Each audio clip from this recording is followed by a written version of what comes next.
우리 함께 사도신경으로 신앙 고백하시겠습니다. 나는 전능하신 아버지 하나님 전지의 창조주를 믿습니다. 나는 그의 유일하신 아들 우리 주 예수 그리스도를 믿습니다.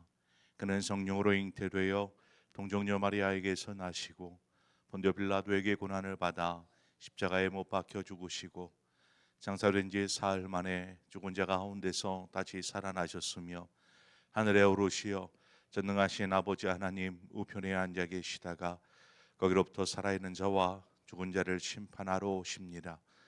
나는 성령을 믿으며 거룩한 공교회와 성도의 교제와 죄를 용서받는 것과 몸의 부활과 영생을 믿습니다. 아멘. 우리 함께 찬송가 549장 내 주여 뜻대로 행하시옵소서. 우리 함께 찬송하도록 하겠습니다. 찬송가 549장입니다.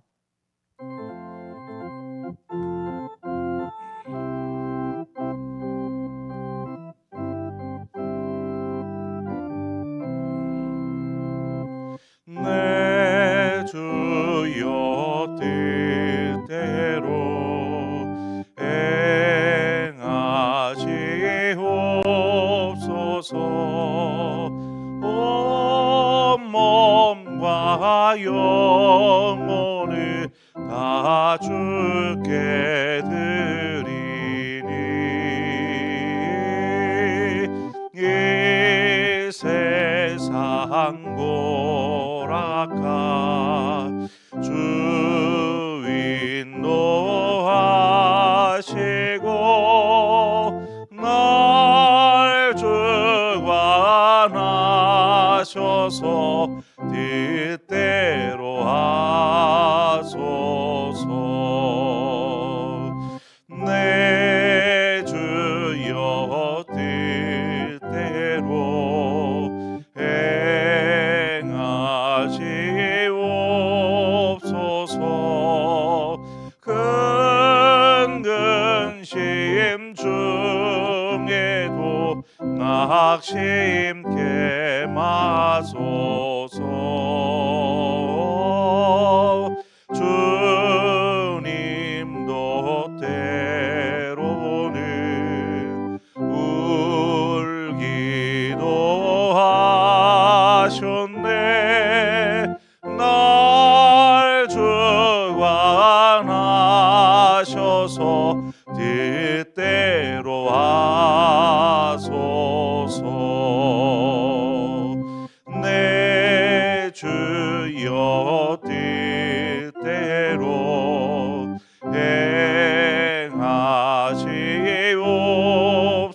행하시옵소서. 내 모든 일들을 다 주께 맡기고 저 천성 향하여 고요히 가리니 살든지 죽든지 뜻대로 하소서.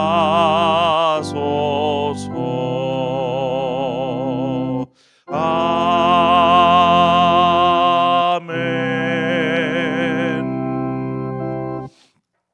하나님의 말씀 보겠습니다. 열왕기상 22장 19절에서 28절의 말씀입니다. 열왕기상 22장 19절에서 28절의 말씀을 우리 한 절씩 교독해서 보도록 하겠습니다. 미가야가 이르되 그런즉 왕은 여호와의 말씀을 들으소서. 내가 보니 여호와께서 그의 보좌에 앉으셨고 하늘의 만군이 그의 좌우편에 모시고 서 있는데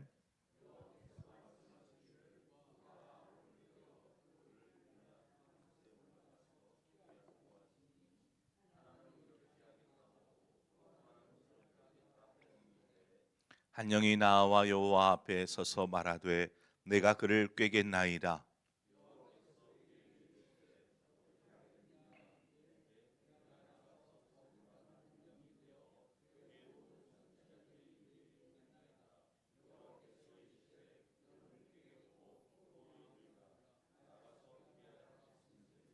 이제 여호와께서 거짓말하는 영을 왕의 이 모든 선지자의 입에 넣으셨고 또 여호와께서 왕에 대하여 화를 말씀하셨나이다.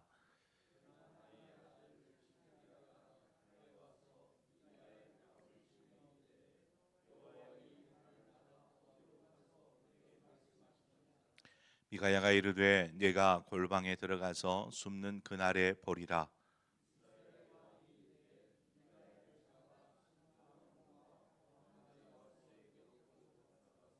말하기를 왕의 말씀이 이놈을 옥에 가두고 내가 평안히 돌아올 때까지 고생의 떡과 고생의 물을 먹이라 하였다 하라.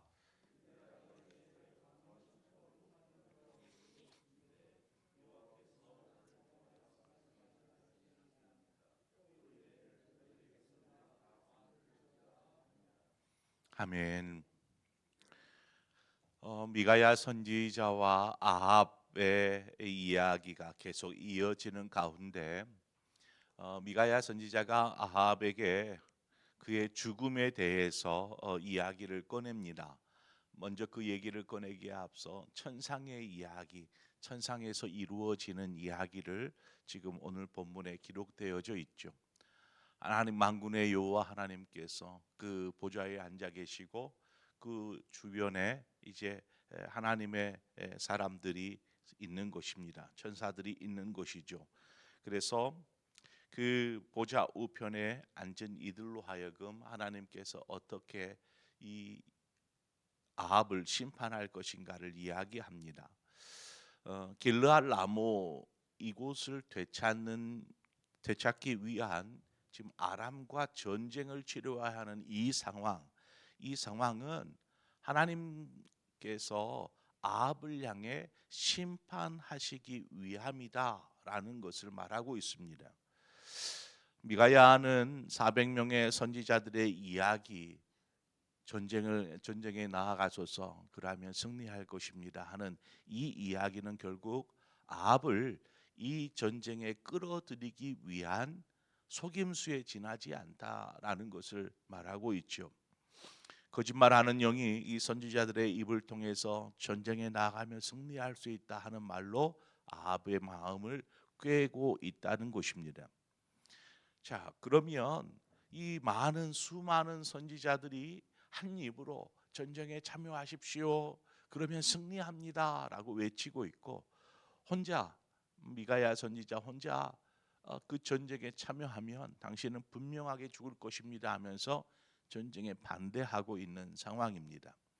자, 그러면 이 상황에서 어떤 선택을 해야 할까? 이 부분이 중요합니다. 어떤 것이 옳은 판단인지 제대로 된 판단이 서지 않을 때가 있어요. 쉽지 않은 때이죠.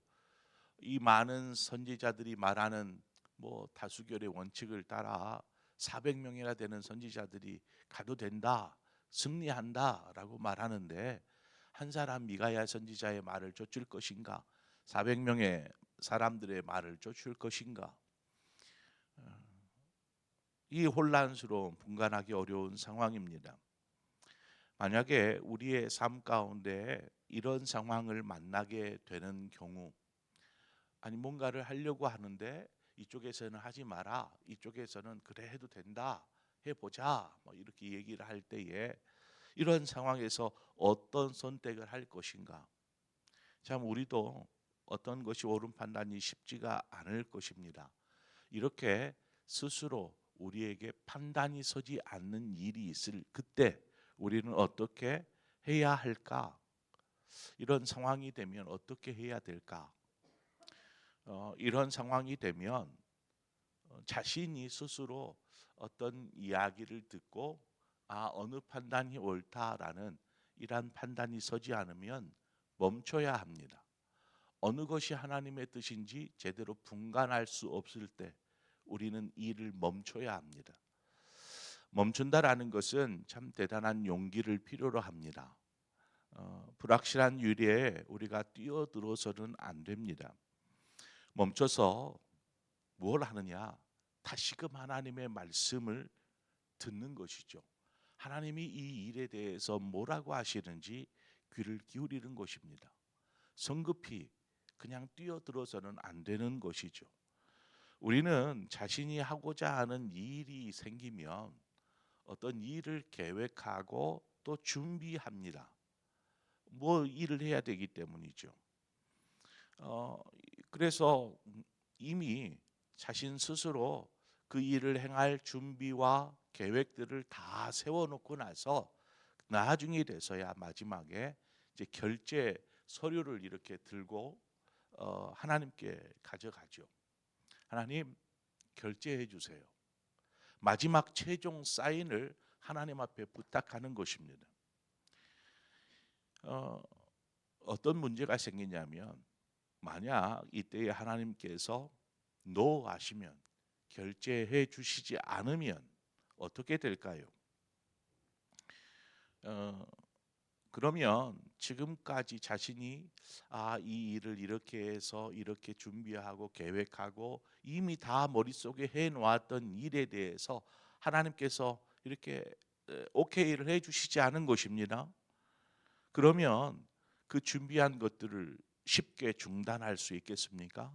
이미 머릿속으로 다 계획은 세워놓고 언제 어떻게 해야지 라는 것까지 머릿속으로 다 세워놓고 하나님 앞에 가서 하나님 언제 이렇게 하려고 하는데 하나님 어떻게 하면 좋겠습니까? 뭐 이렇게 기도하는 거 중요하죠. 그런데 최종 사인을 그때 받으려고 하면 하나님께서 만약 노하시면 아니야 너 그거 하면 안 돼 라고 했을 때 우리는 멈출 수 있을까라는 것입니다. 대개는 하나님께서 오케이 하지 않아도 일을 계속해서 진행해 나아갑니다. 그가 나름 준비해 놓은 것이 있기 때문에 멈출 수가 없는 거죠. 그래서 그냥 이 일을 해도 분명히 좋은 결과가 있지 않을까 하는 생각으로 이 일을 진행합니다. 그러니까 이미 그 사람 마음 가운데에는 이 일이 진행되고 있는 것이죠. 그 마음이 지배하고 있기 때문에 일을 멈출 수가 없는 것입니다. 하나님께서 노하실 때에는 분명한 이유가 있습니다. 그럴 때 멈춰야지요. 그리고 그 일에 대해서 분명한 하나님의 뜻이 무엇인지를 우리는 분간할 수 있어야 합니다. 어느 성도가 음식점, 가게를 이제 차릴 계획을 세웠습니다.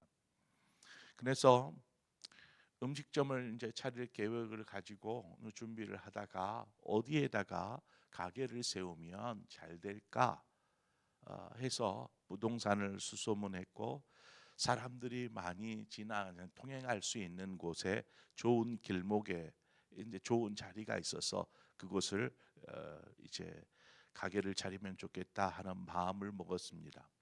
그리고 이제 그 음식점을 차리면 그냥 음식만 파는 것보다 이제 그 주류를 같이 파는 것이 더 많은 이익을 가져올 수 있다라고 판단하여서 음식과 함께 술을 이제 파는 가게를 낼 생각을 하였지요. 이제 모든 것들을 다 알아본 후에 하나님께 하나님 제가 가게를 오픈하려고 합니다 하면서 기도하기 시작했어요. 하나님 제가 식당을 하나 차리려고 하는데 하나님 도와주십시오 하면서 이렇게 막 기도하기 시작한 것이죠. 기도하는데 하나님께서 아무런 응답을 하지 않으세요. 어떤 사인도 없으세요.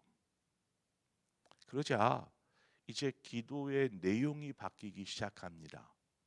그 전에 하나님 제가 가게를 하나만 차리려고 하는데 어떻게 하면 좋겠습니까?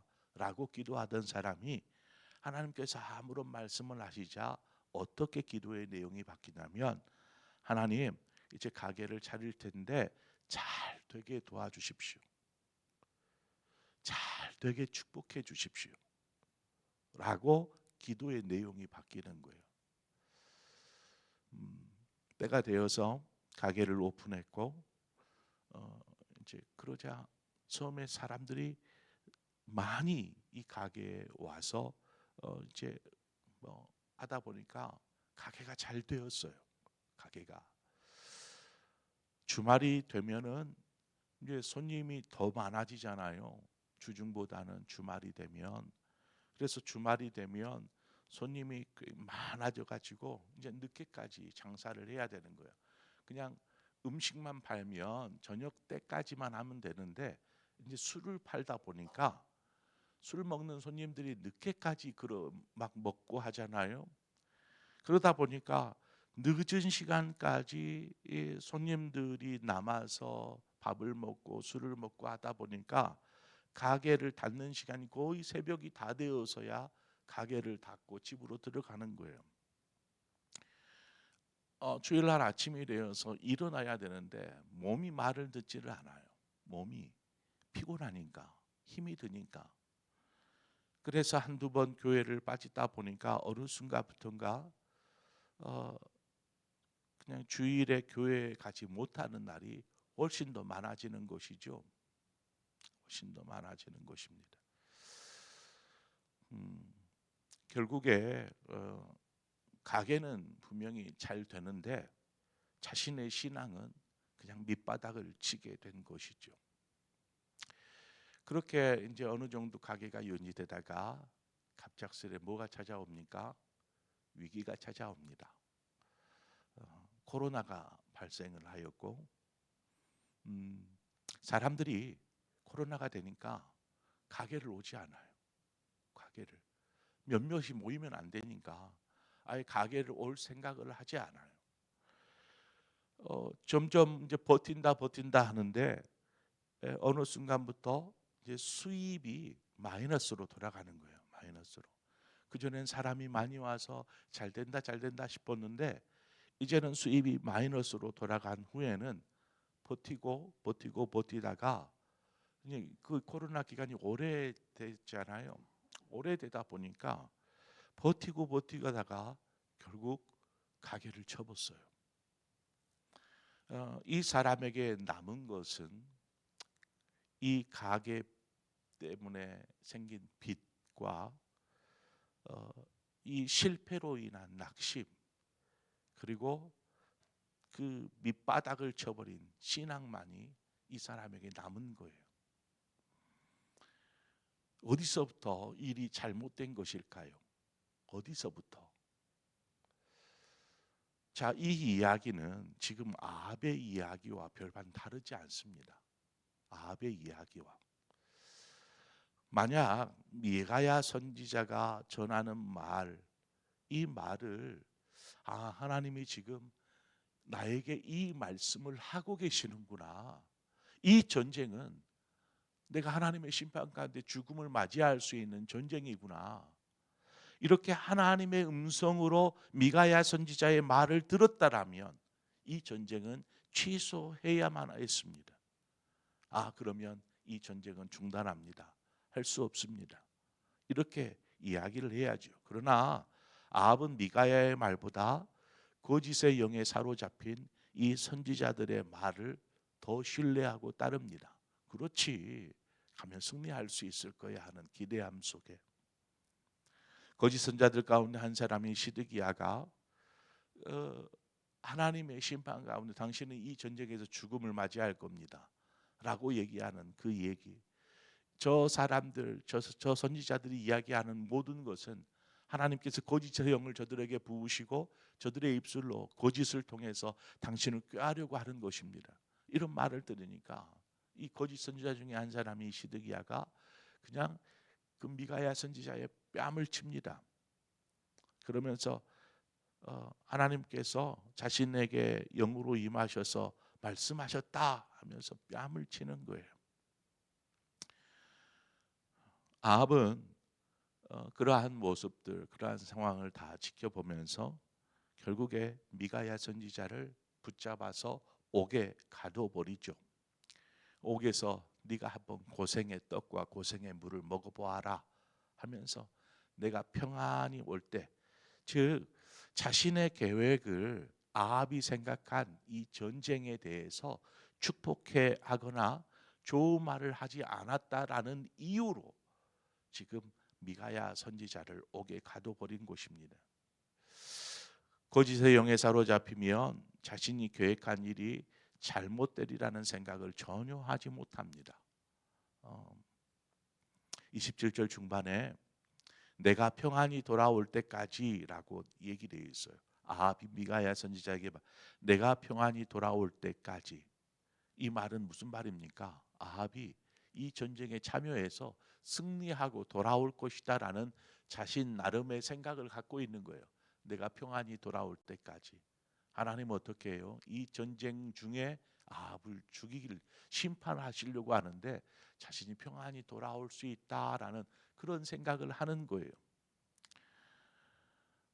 여러분, 하나님의 뜻이 아니면 결코 그 일이 잘 될 수가 없습니다.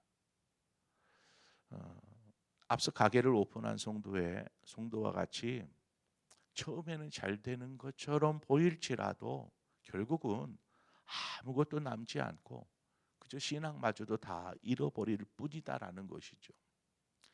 미가야 선지자는 다른 사람에 의해서 조롱을 당하고 또 뺨을 맞으면서 또 옥에 갇혀서 고초를 겪게 될지라도 하나님의 말씀을 그저 있는 그대로 전합니다. 우리는 바로 그 하나님의 말씀에 주목해야 합니다. 잠언 16장 9절의 말씀처럼 사람이 마음으로 자기의 길을 계획할지라도 그 길을 인도하시는 분이 여호와이시니라. 하나님이시기 때문에 하나님 인생이 하나님의 뜻에 움직이지 내 생각, 내 뜻대로 움직여지는 것 아니지 않습니까? 우리가 그거 잘 알지 않아요? 우리의 생각, 우리의 뜻대로 인생이 사라진다면 얼마나 좋겠습니까? 그런데 그렇게 사라지지 않잖아요. 모든 것은 하나님의 뜻대로 사라지는 것입니다. 그러므로 우리가 주목해야 될 것은 바로 이 하나님의 뜻인 것이죠.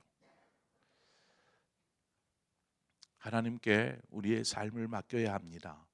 그것은 모든 일의 시작은 하나님께 있기 때문이죠. 고린도후서 7장 10절은 말합니다. 하나님의 뜻대로 하는 근심. 하나님의 뜻대로 하여도 뭔가 근심이 생길 수 있어요. 그러나 하나님 뜻대로 하는 근심은 후회할 것이 없는 구원에 이르게 하는 회개를 이루는 것이요 세상 근심은 사망을 이루는 것이니라.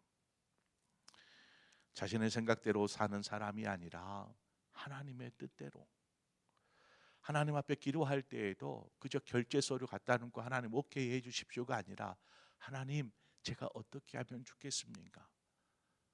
처음부터 하나님 앞에 기도하면서 우리의 가야 될 길, 걸어가야 될 길을 물어가면서 인생을 살아가는 것이죠. 그때에 우리는 하나님의 친히 인도하심을 경험하게 됩니다. 하나님, 제가 제 길 갈 텐데 그 길은 형통하게 해 주십시오. 복이 있게 해 주십시오 하고 자기 가고 싶은 대로 가는 것, 그 절대로 축복된 길이 아닙니다. 하나님, 제가 어느 길을 가야겠습니까? 제가 주님이 뜻하신 그 길 걷겠습니다. 이것이 바른 신앙의 자세인 것이죠.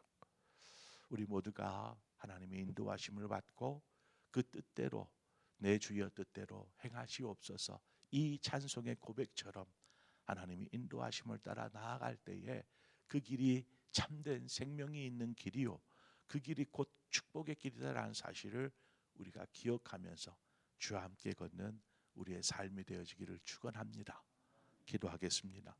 주신 하나님 아버지, 은혜와 사랑을 감사합니다. 인생을 살아오면서 우리가 누누이 경험하고 또 배워왔지만 그럼에도 여전히 우리의 뜻대로 우리의 생각대로 뭔가를 하려고 하는 이러한 고집들이 우리 안에 있음을 봅니다. 하나님, 우리에게 모든 일을 행함에 있어서 하나님의 뜻이 우선하고 하나님의 계획을 따라 하나님 이 세상 모든 만물을 창조하셨고 다스리시고 운행하시고 계심을 우리가 기억하면서 하나님, 우리의 삶 가운데 어떤 뜻을 가지고 계시는지 우리의 삶의 걸음걸음마다 하나님께서 원하시는 그 뜻을 물어가면서 우리의 인생의 방향을 설정하게 하시고 그 길을 걷는 생명의 삶을, 그 주님 길을 따르는 삶을 사는 우리 모두가 될 수 있도록 인도하여 주시옵소서. 예수님의 이름으로 기도합니다. 아멘. 오늘 이 시간 우리 함께 한 마음으로 기도할 때에 말씀을 생각하면서 여러분이 뭔가를 계획하고 준비하고 있다면 아예 시작부터 하나님께 물으십시오. 하나님께 영광이 되는 일이겠습니까? 하나님 그 길을 인도하여 주시되 하나님께서 선한 뜻을 따라 인도하여 주시고 믿음으로 순종하며 그 길을 걷는 주님 뜻대로 사는 인생이 되게 하여 주옵소서. 우리 그런 마음으로 위해서 기도하십시다.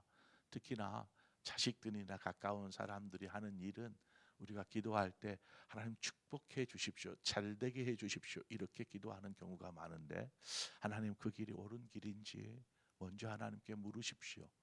그래서 우리가 함께 위해서 기도하시기를 바라고, 더불어서 우리 교회를 위해서 함께 기도하기를 원합니다. 하나님, 우리 교회가 이처럼 하나님의 뜻을 이루는 교회, 하나님께서 뜻하신 바대로 이곳에 십자가를 세우셨으니 하나님의 뜻을 이루는 교회가 될 수 있도록 위해서 기도해 주시고, 우리 교회에 여러 많은 기도의 제목들이 있지 않습니까? 우리 다음 세대들이 있고 우리 주일날 했던 전도의 모임의 활성화를 위해서도 여러분 함께 기도해 주시고, 또 여러분 각자의 기도의 제목을 가지고 기도하시다가 자유롭게 돌아가시겠습니다. 함께 기도하겠습니다. 하나님 아버지, 은혜를 감사합니다. 하나님, 우리가 이 땅을 살아가는 동안에 참 많은 일들을 또 진행해 갑니다. 새로운 일들을 준비하고 진행해 갈 때에